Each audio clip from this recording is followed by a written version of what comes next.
संगठन के आप सभी पदाधिकारियों का बहुत बहुत धन्यवाद, आभार। आज आप लोगों ने ये जो जिम्मेदारी दी है, इसका पूरी जिम्मेदारी से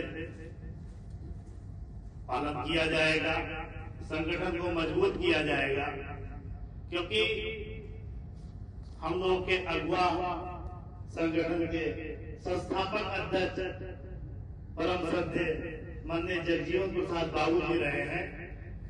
उनसे हम लोगों ने बहुत कुछ सीखा है।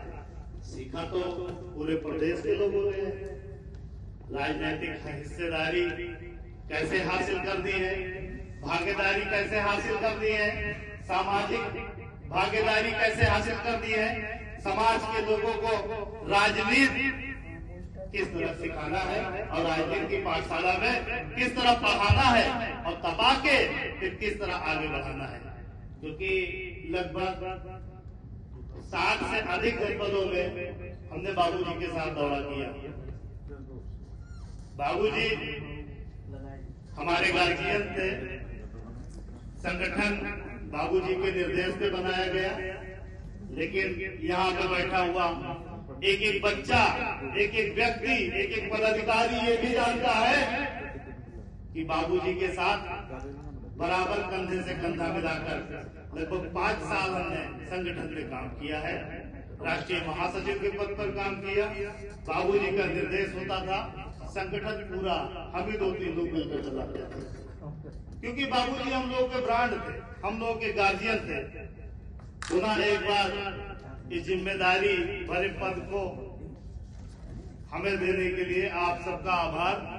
और हम ये यकीन दिलाते हैं कि संगठन को पहले से और अधिक मजबूत और टिकाऊ बनाया जाएगा और राजनीतिक और सामाजिक हिस्सेदारी भी उससे कहीं अधिक बढ़कर मिलेगी।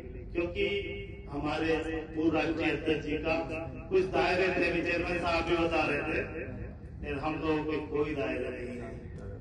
हम लड़ना भी जानते हैं, भिड़ना भी जानते हैं, हक छीनना भी जानते हैं और डराना भी जानते हैं।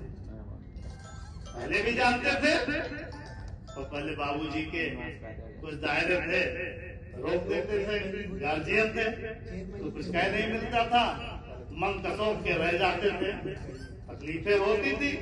5 साल संगठन को में काम किया गया, जमीन से उठाकर कहां तक लेके गए हम लोग। पूरे उत्तर प्रदेश का सबसे बड़ा संगठन था समाजवादी सामुदायिक महासभा, उससे भी बड़ा बनाया जाएगा और कई प्रदेशों में इसका गठन किया जाएगा, ऐसा हम आप लोगों को विश्वास दिलाते हैं। साथियों, अब मेन मुद्दे पे आते हैं।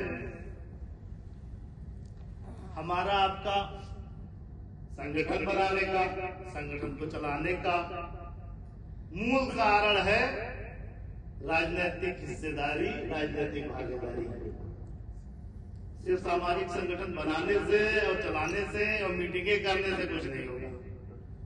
राजनीतिक भागीदारी चाहिए और राजनीतिक भागीदारी के लिए हम सबको एक मजबूत लड़ाई लड़नी पड़ेगी। हमें आप सबका साथ चाहिए। आप लोग दोनों हाथों से ऊपर करके हमें एहसास दिलाए, विश्वास दिलाए कि क्या आप सब लोग हमारे साथ हैं। धन्यवाद। जल्द ही एक बड़े कार्यक्रम की घोषणा होगी, संगठन को मजबूत किया जाएगा। हमारा इरादा किसी को हटाने का नहीं है, हमारा इरादा किसी को हटाने का नहीं है। हमारा इरादा संगठन को बढ़ाने का है, लोगों को जोड़ने का है, अपनी सेना को मजबूत करने का है। जैसे करनी सेना अभी आई थी ना,